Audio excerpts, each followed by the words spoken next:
শিক্ষার্থীবৃন্দ, তোমাদের সবাইকে অভিনন্দন জানাচ্ছি। তোমরা জানো তোমাদের কলেজ আগামী 4 তারিখ থেকে শুরু হতে যাচ্ছে। তখন তোমাদের সামনাসামনি আমরা ক্লাস নিতে পারবো। তো আজ আমরা তোমাদের কোষের প্রথম যে অধ্যায়টা আছে তার সাইটোপ্লাজমীয় অঙ্গাণু, একটা গুরুত্বপূর্ণ একটা অঙ্গাণু মাইটোকন্ড্রিয়া, সেটা নিয়ে আলোচনা করব। আমরা এর আগে সাইটোপ্লাজমীয় অন্যান্য যে অঙ্গাণুগুলো দেখেছি তার মধ্যে কিন্তু এই মাইটোকন্ড্রিয়াটা সবচাইতে বেশি গুরুত্বপূর্ণ, এই কারণে যে এটি কিন্তু কোষের বিপাকীয় কার্যাবলীর জন্য যে পরিমাণ শক্তি উৎপন্ন করে তার বেশিরভাগই কিন্তু শক্তি এই মাইটোকন্ড্রিয়াতে উৎপন্ন হয়, যার জন্য এই কোষ অঙ্গাণুটাকে কিন্তু বলা হয় কোষের পাওয়ার হাউস। তো আমরা আজকে সেই কোষের পাওয়ার হাউস যে মাইটোকন্ড্রিয়া সেটি নিয়ে আলোচনা করব। তোমরা এটি নিয়ে আগে ক্লাসে পড়ে এসছো, তো আজকে আমরা তার থেকে একটু বিস্তারিত হয়তো আলোচনা করব। তো আমরা জানি যে মাইটোকন্ড্রিয়া বা এক বচনে মাইটোকন্ড্রিয়ন, এই শব্দটি দুটি গ্রিক শব্দ থেকে এসেছে। দুটি গ্রিক শব্দ দুটি কি? একটা হচ্ছে মাইটো মিন্স থ্রেড, যেটা হচ্ছে কি সূত্রাকৃতির, এটাকে বলি আমরা সুতা বা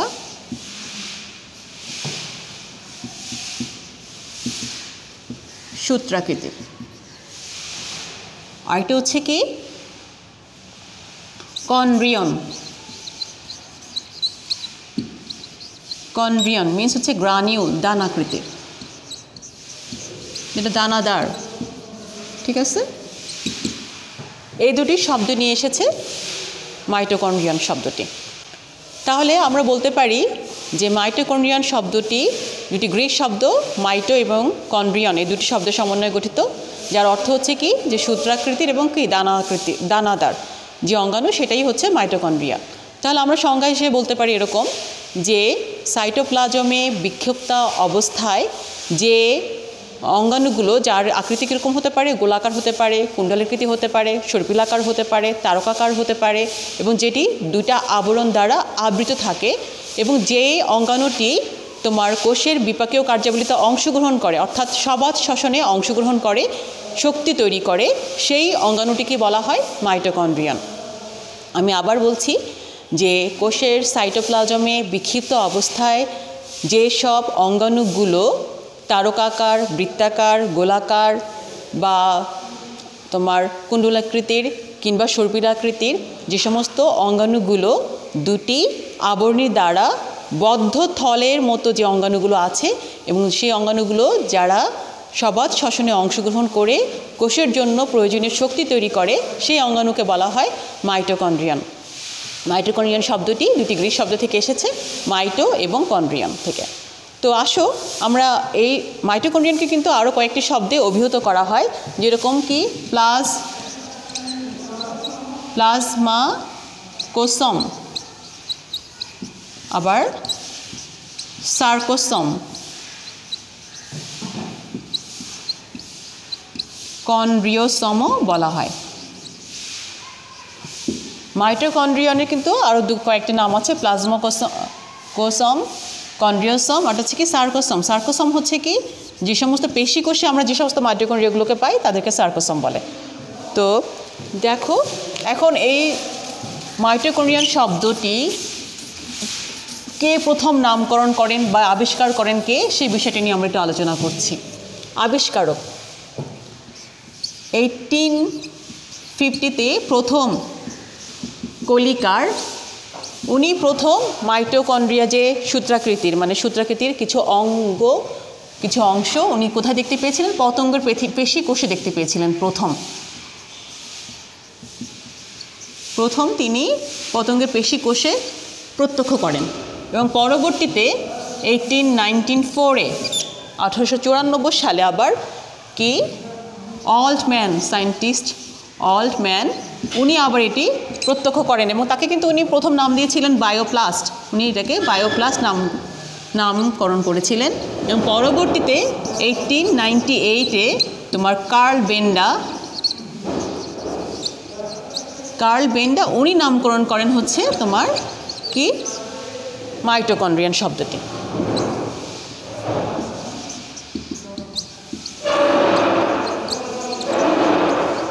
তাহলে আমরা কি বললাম যে 1850 সালে সর্বপ্রথম কলিকার উনি প্রথম পতঙ্গের পেশিকোষে মাইটোকন্ড্রিয়া যে সূত্রাকৃতি কিছু অংশ দানাদার যেটা উনি এটা প্রত্যক্ষ করেন এবং পরবর্তীতে 1894 সালে বিজ্ঞানী অল্টম্যান উনি এর নাম দিয়েছিলেন বায়োপ্লাস্ট। উনি ওটা অবজার্ভ করেন যে এটা দেখতে অনেকটা সূত্রাকৃতির গ্রানিউল টাইপ মানে দানাদার, এবং পরবর্তীতে 1898 সালে কার্ল বেন্ডার এর নামকরণ করেন মাইটোকন্ড্রিয়ান।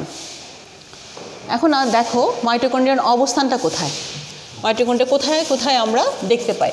মাইটোকন্ড্রিয়ান সাধারণত প্রত্যেকটা প্রকৃত কোষেই মাইটোকন্ড্রিয়ান উপস্থিত, প্রকৃত কোষেই মাইটোকন্ড্রিয়ান উপস্থিত, অর্থাৎ ইউক্যারিওটিক সেলে মাইটোকন্ড্রিয়া থাকে, তবে কয়েকটি ক্ষেত্রে থাকে না। সেটা কি, লোহিত রক্তকণিকায়, পরিণত লোহিত কণিকায় কিন্তু এটা অনুপস্থিত।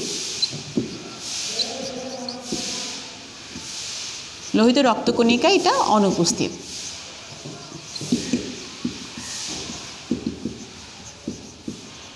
আর যে সমস্ত কোষে তোমার অবাধ শ্বসন সম্পন্ন হয়, অবাধ শ্বসন হয় যেসব কোষে, সেক্ষেত্রে কি থাকে, মাইটোকন্ড্রিয়ার অনুপস্থিত।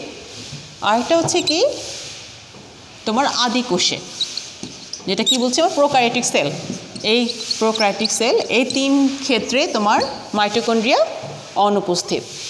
আর প্রায় প্রত্যেকটি প্রকৃত কোষেই সাধারণত কি মাইটোকন্ড্রিয়ান উপস্থিত থাকে। এখন আসো এর উৎপত্তি, মাইটোকন্ড্রিয়া কোথা থেকে উৎপত্তি লাভ করে। সাধারণত যেসব কোষে তোমার একটি মাত্র মাইটোকন্ড্রিয়া থাকে, সেই কোষটা বিভাজিত হওয়ার সাথে সাথে দেখা যায় মাইটোকন্ড্রিয়াটাও বিভাজিত হয়ে যায়, এভাবে সে সংখ্যা বৃদ্ধি করে। আর অন্যান্য ক্ষেত্রে দেখা যায় কি যে কোষের প্লাজমা মেমব্রেন বা আন্তঃমেমব্রেন যে থাকে, সেই মেমব্রেনের পাশ থেকে যদি বার্ডিং পদ্ধতিতে সাধারণত কি মাইটোকন্ড্রিয়া বিভাজিত হয় বা সংখ্যা বৃদ্ধি করে। আসো সংখ্যা, সাধারণত মাইটোকন্ড্রিয়া গড়ে 300 থেকে 400টি কোষে অবস্থান করতে পারে। এছাড়া তোমার দেখা যায় মানুষের শুক্রাণুতে 20টি মাইটোকন্ড্রিয়া পরিলক্ষিত হয়, বা সবচেয়ে বেশি মাইটোকন্ড্রিয়া দেখা যায় তোমার যেগুলো হচ্ছে উভচর প্রাণী ডিম্বাণুতে সাধারণত 3 লক্ষ মাইটোকন্ড্রিয়া থাকতে পারে। আবার যেগুলো বড় যে জায়ান্ট সাইট যে অ্যামিবা আছে তাতে কিন্তু 5 লক্ষ মাইটোকন্ড্রিয়াও থাকতে পারে। আবার যেমন আমাদের যকৃত কোষে কিন্তু প্রায় 1000 থেকে 1500টি মাইটোকন্ড্রিয়া থাকে। বৃক্ক কোষে দেখা যায় 300 থেকে 400টি হয়তো মাইটোকন্ড্রিয়া থাকে। তো এরকম মাইটোকন্ড্রিয়ার সংখ্যা আসলে ডিপেন্ড করে যে সেই কোষটি কতটা বিপাকীয় কাজে অংশগ্রহণ করে, কতটা শক্তি তৈরি করে, তার উপর ডিপেন্ড করে কিন্তু মাইটোকন্ড্রিয়ার সংখ্যা নির্ভর করে। তো এখন দেখো যে এর আকৃতি ও আয়তন কেমন। মাইটোকন্ড্রিয়ার সাধারণত বিভিন্ন আকৃতি হতে পারে, গোলাকার হতে পারে, তোমার ওভাল শেপ হতে পারে, দণ্ডাকার হতে পারে, কুণ্ডলাকৃতি হতে পারে, তারকাকার হতে পারে, সর্পিলাকার হতে পারে, বিভিন্ন আকারের হতে পারে, আকার আকৃতি হতে পারে।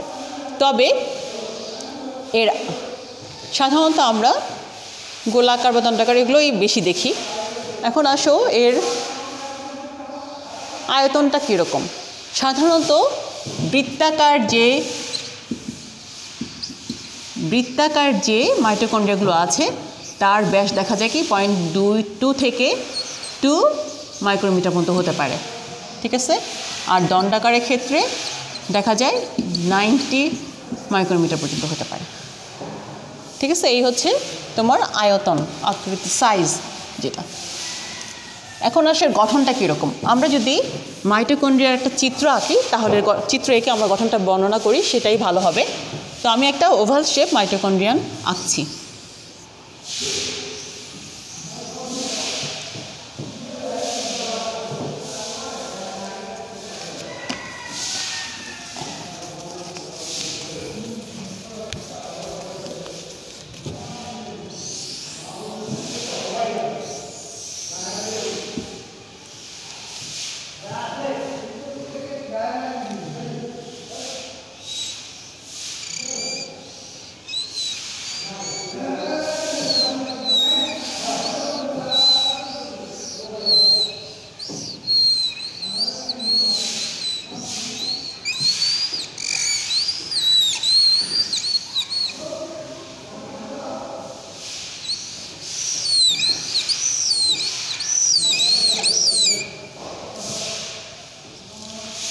বাইরের যে লেয়ারটি আছে তাকে কিন্তু আমরা বলছি কি, আমরা আগেই বলেছি যে মাইটোকন্ড্রিয়ান হচ্ছে একটি দ্বি আবরণী পর্দা দ্বারা আবৃত একটি অঙ্গাণু।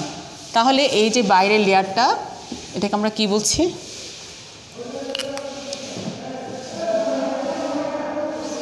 আউটার লেয়ার বা আউটার মেমব্রেন বলি।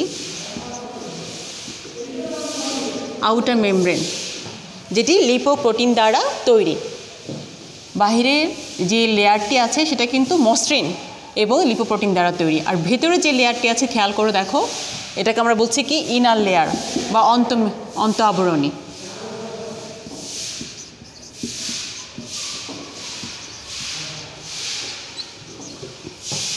আর ভেতরে দেখো এই ইনার মেমব্রেন যেটি আছে সেটা কিন্তু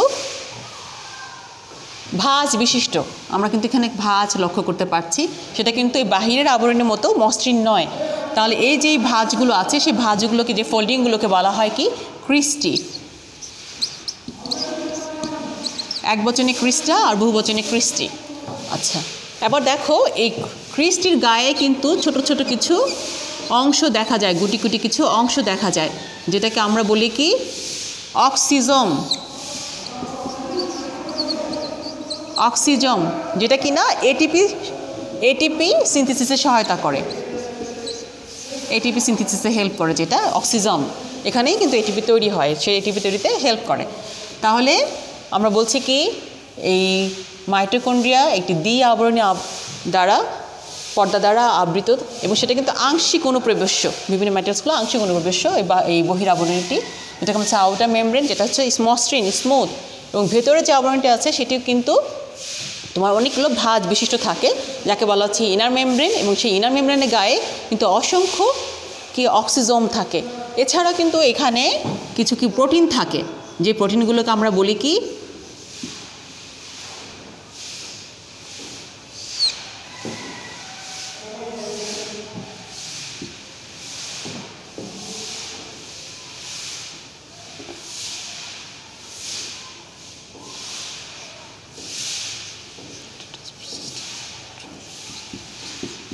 ইটিএস চেন থাকে, ইলেকট্রন ট্রান্সপোর্ট সিস্টেম থাকে এখানে।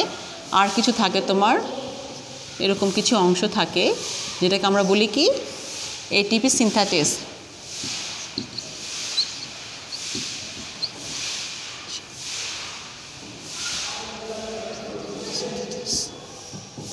যেগুলো এটিপি সিনথেসিসে হেল্প করে। আর এই দেখো ভিতরের আবরণ এবং বহির আবরণ, তার মাঝামাঝি একটা অংশ থাকে, যেটাকে আমরা বলছি কি ইন্টারমেমব্রেন সারফেস বা ইন্টারমেমব্রেন স্পেস। ঠিক আছে, ইন্টারমেমব্রেন স্পেস। এবং দেখো এই যে ফাঁকা জায়গাগুলো আছে, এই যে ইনার মেমব্রেন এবং আউটার লেয়ার মেমব্রেন, তার মাঝে যে ফাঁকা জায়গাটা আছে সেটাকে আমরা বলি কি আউটার কম্পার্টমেন্ট, মানে বহিঃপ্রকোষ্ঠ। এটাকে চেম্বারও বলা যায়। এবং ভেতরের যে অংশটা আছে সেটাকে আমরা কি বলছি ইনার কম্পার্টমেন্ট, অন্তঃপ্রকোষ্ঠ।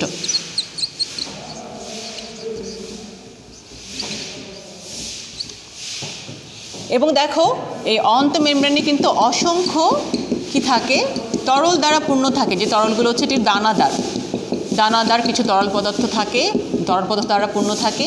এবং ভিতরের এই তরল পদার্থ বা দানাদার যে অংশগুলো আছে তাকে কিন্তু বলা হচ্ছে কি তোমার ম্যাট্রিক্স।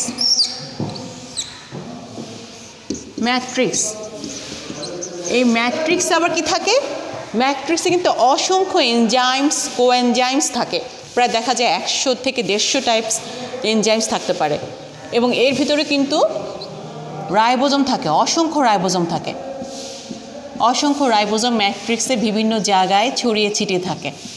এবং এই রাইবোজোমকে কি বলা হয়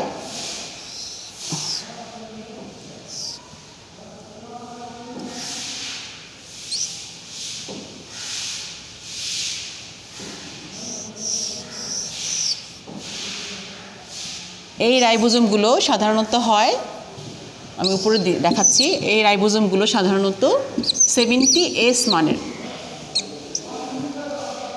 তাহলে কি বললাম, ম্যাট্রিক্স যে তরল পদার্থগুলো আছে, ভেতরে যে দানাদার তরল পদার্থ আছে তাকে বলা হচ্ছে তোমার ম্যাট্রিক্স, সেই ম্যাট্রিক্সে অসংখ্য কী থাকে, এনজাইমস থাকে, এনজাইমস কোএনজাইমস থাকে। দেখা যায় 100 থেকে 150 টাইপস এনজাইম বা কোএনজাইমস থাকতে পারে।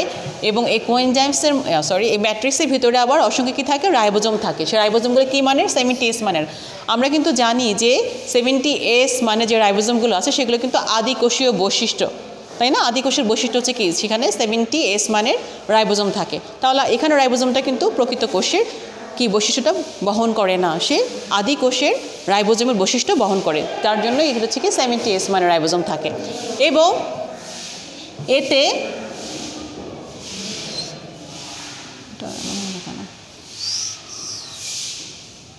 এবং এতে সার্কুলার ডিএনএ থাকে,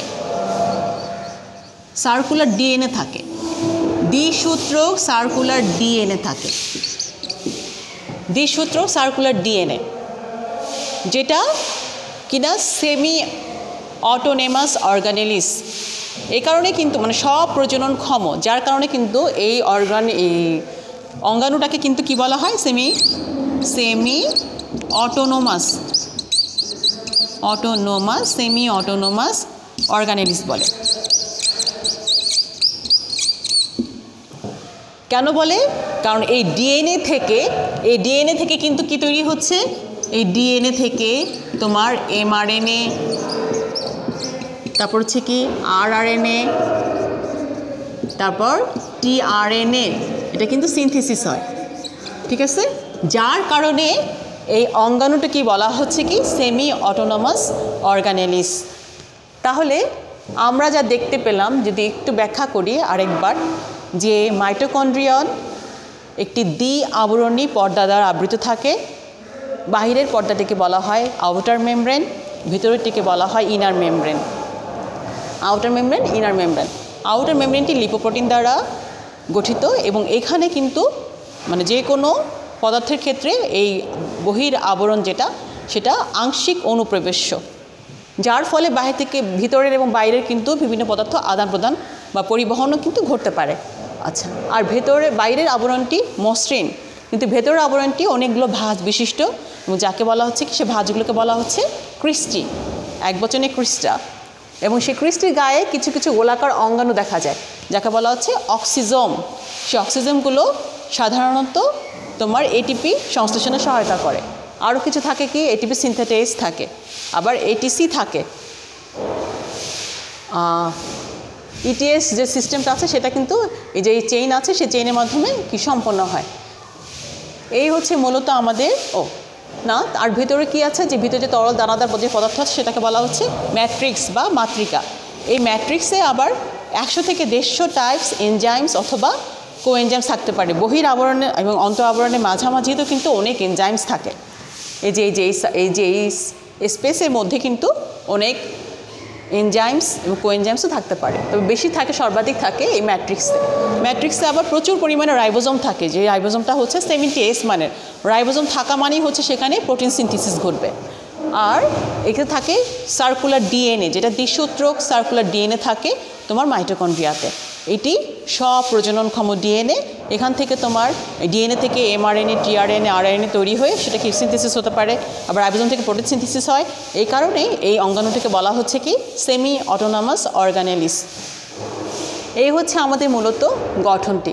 তো আমি এই অংশটুকু, এই যে এইখানের এই অংশটুকু নিয়ে একটু আলোচনা করব, যে এখানে কিভাবে এটিপি সিনথেসিস হয় সেটা একটু দেখাবো। আমি একটু মুছে দিচ্ছি।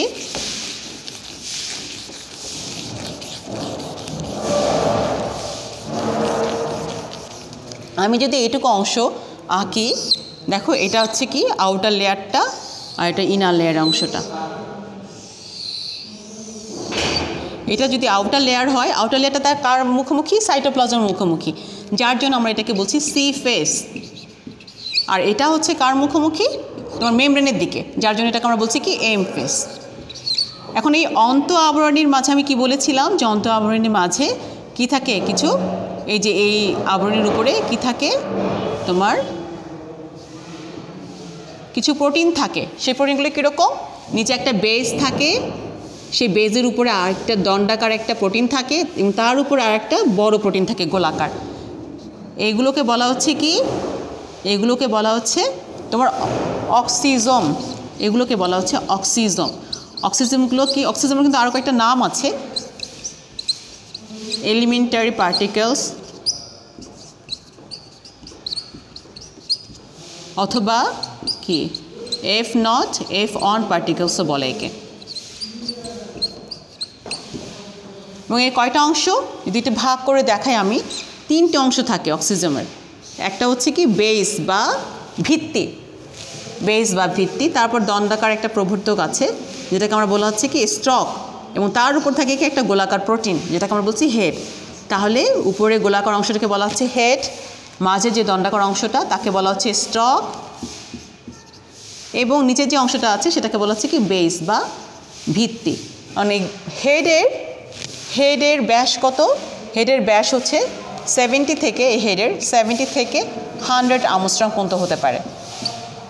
আর যে স্টক, সেই স্টকের লেন্থ হচ্ছে 50 আমস্ট্রং, লেন্থ হচ্ছে কি 50 আমস্ট্রং, আর হচ্ছে তোমার ডায়ামিটার হচ্ছে কত 35 থেকে 40 আমস্ট্রং, ঠিক আছে। আর এই যে বেজের লেন্থ হচ্ছে 100 থেকে 115, লেন্থ হচ্ছে 100 থেকে 115 আমস্ট্রং পর্যন্ত হতে পারে, আর এর ডায়ামিটার হচ্ছে 45 আমস্ট্রং।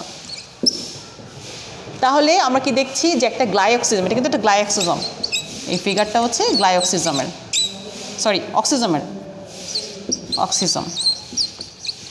অক্সিজমের কি 3টা পার্ট থাকে।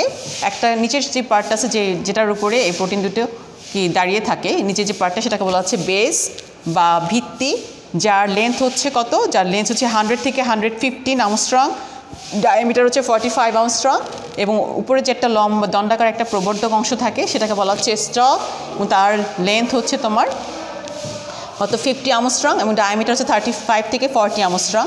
আর গোলাকার যে বড় যে প্রোটিনটা আছে সেই প্রোটিনটার তোমার ব্যাস হচ্ছে কত 70 থেকে 100 আমস্ট্রং। এই হচ্ছে মূলত একটা অক্সিজম। তো এই অক্সিজমগুলো এই ইনার মেমব্রেনের উপরে থাকে, অবস্থান করে। আর এই যে আউটার লেয়ার আছে, আউটার লেয়ারের মধ্যে কি থাকে, অনেকগুলো প্রোটন থাকে, প্রোটন থাকে। এই যে এই হেডের মধ্যে থাকে কি এডিপি। আমরা কিন্তু আগেই বলেছি যে মাইটোকন্ড্রিয়ান কি কোষের বিপাকীয় কার্যাবলীতে যে প্রচুর পরিমাণে যে এটিপি দরকার হয়, শক্তি দরকার হয়, সেই শক্তিটা কী হিসেবে থাকে আমরা জানি যে উদ্ভিদের ক্ষেত্রে বা প্রাণীর ক্ষেত্রে যেটা হোক শক্তিটা এটিপি আকারে থাকে। এবং এটিপিটার মানে হচ্ছে কি adenosine triphosphate. ATP means adenosine triphosphate, ঠিক আছে, যাকে কিনা বায়োলজিক্যাল কয়নও বলে, জৈব মুদ্রাও বলে। যেহেতু আমি একটু লিখে দিই এখানে ATP means adenosine triphosphate.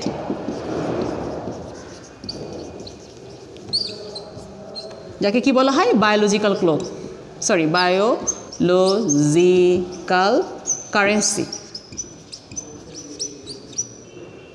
Currency বা বায়োলজিক্যাল কয়েন। তাহলে এটিপিটা তৈরি করছে কে? মাইটোকন্ড্রিয়ন। কিভাবে? ভিতরে প্রচুর পরিমাণে মাইটোকন্ড্রিয়ার ভিতরে প্রচুর পরিমাণে এনজাইমস, কোএনজাইম আছে, তাদেরকে ব্যবহার করে কি করা হয়, এই যে প্রোটন, সেই প্রোটন কি করে এই আউটার লেয়ার থেকে ভিতরের দিকে এসে এখানে পাস করে, এখানে কি থাকে এডিপি থাকে, সেই এডিপির সাথে একটা ইনঅর্গানিক ফসফেট যুক্ত করে তোমার তৈরি করে এটিপি, ঠিক আছে, এটা শক্তি আকারে তৈরি হয়। এবং মাইটোকন্ড্রিয়ান এই শক্তিটাকে সে কি উৎপন্নও করছে, সরবরাহ করছে, আবার সংরক্ষণও করছে। তাহলে মাইটোকন্ড্রিয়ান কি করে, শুধুমাত্র যে শক্তি তৈরি করে তা কিন্তু না, সে শক্তিটাকে সরবরাহ করে আবার সে সংরক্ষণও করে। এই জন্যে এই মাইটোকন্ড্রিয়ানকে বলা হচ্ছে কোষের পাওয়ার হাউস। সবচাইতে গুরুত্বপূর্ণ একটা সাইটোপ্লাজমীয় অঙ্গাণু হচ্ছে মাইটোকন্ড্রিয়ান। তো আসো আমাদের এই গঠনটা আলোচনা করা হলো। এখন আমরা দেখি রাসায়নিক গঠনটা কি। এই রাসায়নিক গঠন যদি আমরা একটু আলোচনা করতে চাই তাহলে তোমরা দেখো, আমি আগেই বলেছি যে মাইটোকন্ড্রিয়ানের লেয়ারটা হচ্ছে, মেমব্রেনটা হচ্ছে তোমার কি লিপোপ্রোটিন দ্বারা গঠিত, যেখানে প্রোটিন হচ্ছে 65%, তোমার গ্লিসারাইড হচ্ছে 29%, এবং কোলেস্টেরল হচ্ছে তোমার 8%। ঠিক আছে, প্রোটিন এটা প্রোটিন 65, গ্লিসারাইড হচ্ছে 29% এবং কোলেস্টেরল হচ্ছে 8%। এছাড়া বললাম এটা হচ্ছে প্রোটিনের কথা বললাম, প্রোটিন এবং লিপিড দ্বারা গঠিত। লিপিডের আবার দেখা যাচ্ছে প্রায় লিপিডের 100%-এর মধ্যে 90%ই হচ্ছে তোমার ফসফোলিপিড, আর বাকি যে 10% আছে সেই 10%-এর মধ্যে 10% হচ্ছে ফ্যাটি অ্যাসিড। এছাড়া এর মধ্যে কী কী থাকতে পারে? এছাড়া এর মধ্যে ক্যারোটিনয়েডস থাকতে পারে, ভিটামিন ই থাকতে পারে এবং অন্যান্য কিছু জৈব আয়নও থাকতে পারে। আর এনজাইমস কোএনজাইমস তো আছে, তোমাদের বলেছি আগেই। তো এই হচ্ছে মূলত তাদের রাসায়নিক গঠন। এখন আসো কাজ কি? আমরা দেখলাম যে মাইটোকন্ড্রিয়ার ভিতরে কি থাকছে, মাইটোকন্ড্রিয়ার ভিতরে প্রচুর পরিমাণে রাইবোজোম থাকে। যেহেতু প্রচুর পরিমাণে রাইবোজোম থাকে তাহলে সে কী করবে? সে প্রোটিন সিনথেসিস করবে।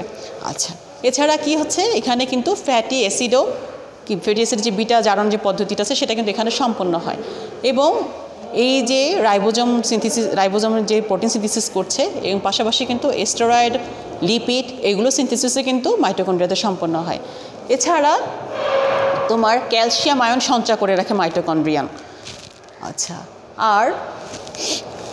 আর হচ্ছে কোষের জন্য প্রয়োজনীয় যে শক্তিগুলো তৈরি হয় এটিপি সিনথেসিস করে। যেহেতু এখানে অক্সিজেন আছে, এখানে কি যে তোমার এটিসি যে চেইন আছে বা ইটিএস যেটা তোমার হচ্ছে ক্রেবস সাইকেল আমি বলেছি আগেই যে কোষের বিপাকীয় কার্যাবলী যে সবাদ শ্বসনের যে কয়েকটা যে 4টা পর্যায় আছে, তোমার গ্লাইকোলাইসিস, এসিটাইল কোয়ের সৃষ্টি, তারপর হচ্ছে কি ক্রেবস সাইকেল এবং ইলেকট্রন ট্রান্সপোর্ট সিস্টেম, এই যে কতগুলো পর্যায় আছে তার মধ্যে দেখা যায় 2টো পর্যায় কিন্তু এখানে সম্পন্ন হয়, মাইটোকন্ড্রিয়াতে সম্পন্ন হয়। কি কি পর্যায়? যেটা হচ্ছে তোমার ক্রেবস সাইকেল এবং ইলেকট্রন ট্রান্সপোর্ট সিস্টেম। এই 2টা পদ্ধতির মাধ্যমে কিন্তু সেখানে প্রচুর পরিমাণে শক্তি তৈরি হয়, যার জন্য এই কোষটাকেই বলা হয়, কোষ অঙ্গাণুটাকেই বলা হয় কোষের পাওয়ার হাউস। এছাড়া কিন্তু এখানে ফসফোরাইলেশনও ঘটে। এবং আগেই বলেছি যে এই বাহিরে যে লেয়ারটা সেটা হচ্ছে কি, সেটা হচ্ছে আংশিক অনুপ্রবেশ্য, যার কারণে এই ভেতরে যে সমস্ত যে আয়নগুলো তৈরি হয় বা যে সমস্ত পদার্থ গুরুত্বপূর্ণ যে অংশগুলো তৈরি হয় তা যদি বাহিরে সাইটোপ্লাজমের মধ্যে এবং মাইটোকন্ড্রিয়ার মধ্যে আদান প্রদান ঘটে, এই মেমব্রেনের মাধ্যমে কিন্তু সেই আদান প্রদানটা ঘটতে পারে, বিভিন্ন আয়নের আদান প্রদানও ঘটে। এছাড়া এই মূলত এই কাজগুলো মনে রাখলে চলবে। আর আরেকটি প্রশ্ন এখান থেকে থাকতে পারে, সে প্রশ্নটা হচ্ছে এরকম হতে পারে যে মাইটোকন্ড্রিয়ার বহির্গঠন, দেখো এই যেটা বহির্গঠন বলছে, মাইটোকন্ড্রিয়ার বহির্গঠন রক্ষণাত্মক এবং অন্তর্গঠন কর্মধায়ক, বিষয়টি ব্যাখ্যা করো। যেহেতু আমাদের সৃজনশীল প্রশ্ন থাকে তো এরকম একটা প্রশ্ন কিন্তু করলেও করা যেতে পারে কি, যে বহির্গঠন রক্ষণাত্মক এবং অন্তর্গঠন কর্মধায়ক কেন, ব্যাখ্যা করো। বহির্গঠনটা কীরকম? এই যে বাহিরে যে আবরণটি আছে সেটি আংশিক অনুপ্রবেশ্য কোনো বস্তুর ক্ষেত্রে, তাহলে এই ভিতরে যে এনজাইমস তৈরি হয়, বিভিন্ন যে আয়ন তৈরি হয়, কোষের যে বিভিন্ন শক্তি তৈরি হয়, তাহলে সে কী করতে পারে, এই যে ভিতরের লেয়ার থেকে, ভিতরের মেমব্রেন থেকে বাহিরের মেমব্রেনে, বাহিরের মেমব্রেনের ভিতরে কি আছে, মানে বাহিরের মেমব্রেনটা কিসে, এই পুরো অঙ্গাণুটা তো তোমার সাইটোপ্লাজমের মধ্যে অবস্থান করছে, তাহলে সাইটোপ্লাজমের সাথে সে কী করতে পারে, আদান প্রদান করতে পারে।